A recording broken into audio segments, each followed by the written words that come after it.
Salut, c'est Trado. Voilà mon commentaire pour la séance de demain, jeudi 10 septembre. Alors, comme je le signalais hier, les probabilités étaient fortes pour que l'on vienne percuter le retracement 23,6 des Fibos. C'est effectivement ce qui s'est passé, c'était le minimum syndical pour pouvoir par la suite éventuellement poser des fondations afin que la hausse, le cas échéant, se fasse sur des bases solides. Mais on peut envisager que la consolidation aille chercher le niveau suivant de Fibo, à savoir les 38% vers 978, ce qui présenterait un double avantage. Le premier étant celui de venir opérer un pullback sur le triangle de consolidation, ce qui donnerait du crédit donc à la sortie de triangle, mais également d'avoir un niveau de retracement qui ait pu faire sens, parce que simplement 23% de baisse par rapport à la hausse que nous avons connue, c'était un petit peu léger.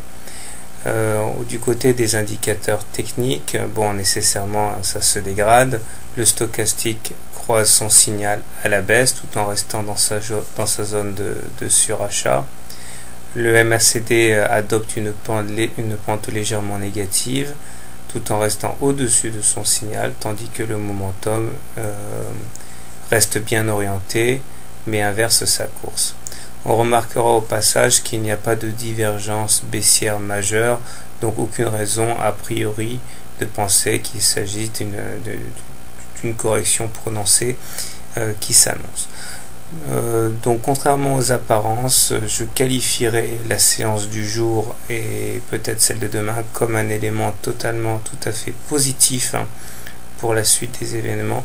On ne pouvait pas continuer à progresser en bâtissant sur du sable, et donc il faut y voir surtout une occasion éventuellement pour rentrer à bon compte.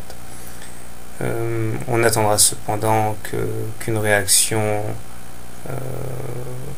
manifeste s'opère sur les supports en ne rentrant pas au seul prétexte qu'on a percuté le prochain support, évidemment.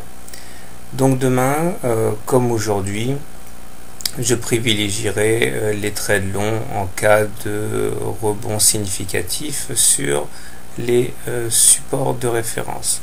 Bonne journée et bon trade.